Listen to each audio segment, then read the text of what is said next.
እግዚአብሔር ራሱ ነው ማለታችን ነው። ለዚህም የማቴዎስ ወንጌል ምዕራፍ 16 ቁጥር 16 ላይ ብዙ ጊዜ ስለ ሰው ብዙ ማውራት ይችላል፣ ስለ ሰው ሪሰርች መስራት ይችላል። ስለ ራሱ ነው ሪሰርች መስራት የሚያቅተው ሰው እና ጌታችን መድኃኒታችን ኢየሱስ ክርስቶስ በፊልጵስዩስ ቂሳርያ ሐዋርያቱን ሰብስቦ አንድ ጥያቄ ጠይቋቸዋል።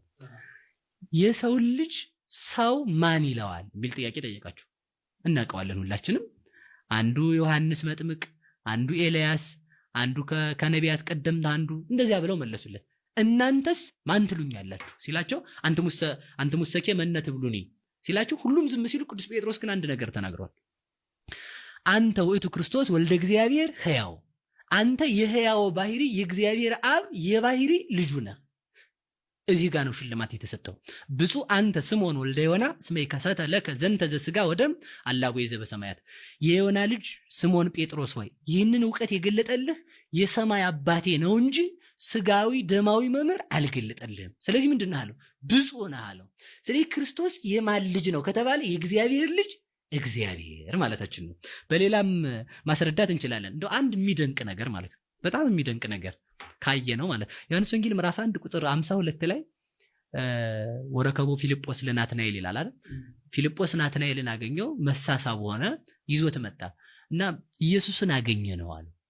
እንደዚህ ሙታን የሚያስነሳ እንደዚህ ብሎ ሲነግረው ከናዝሬት ደግሰው ይወጣሉ ይክልኑ ይጻብስ ይሄድም ናዝሬት ከናዝሬት ደግሰው ይወጣል ሲለው ማሳመን አልቻለም። ስለዚህ ምንድነው ያለው? ናአትራይ ናና ያለው።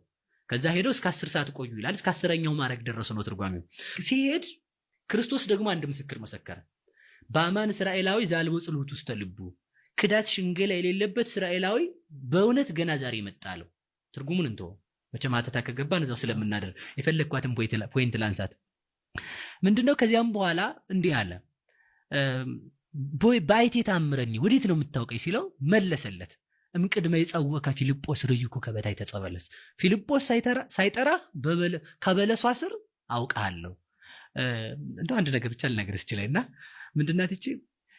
የናትናኤል የተወለደው ክርስቶስ በተወለደበት ዘመን ነበር እና ሄሮድስ ሕፃናትን ስለሚገድል እናቱ በቀፉ አድርጋ ከጸበለስ ላይ ሰቅለው ነበር። ቀን አሞራ እንዳይበላህ፣ ሌሊት እዛው ተኛህበት ቀፎ ውስጥ እባብ መጥቶ እንዳይነድፍህ ስጠብቅህ የነበርኩ እኔ ነኝ የሚል ምልክት ነው የሰጠው። ስለዚህ በለሷ ላይ የጠበቅኩ እኔ ነኝ አለው። ሌሎቹ ትርጓሚያት እንደተጠበቁ ሆኑ። ይህን ሲለው በአማን አንተ ወልደ እግዚአብሔር ወንጉሶሙ ለአይሁድ ነው ያለው። አንተ በእውነት የአይሁድ የእስራኤል ንጉስ ነህ የእግዚአብሔር ልጅም ነህ ሲለው ሾመህ ይሙታል አለው። እሱ ያደረገው የበሬ ግንባር የምታክል የእስራኤል ንጉስ ነው ያደረገው። እስራኤል ደግሞ ትንሽ ሀገር ናት።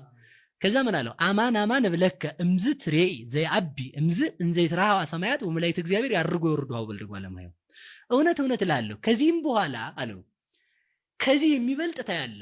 እበለስ ራየው ስላልኩ አመንክን? አሁን ሰማይ ተከፍቶ መላእክት ወደ ሰው ልጅ ሲወጡ ወደ ሰው ልጅ ሲወርዱ ታያለ። በጣም የሚደንቅ ነው ይሄ።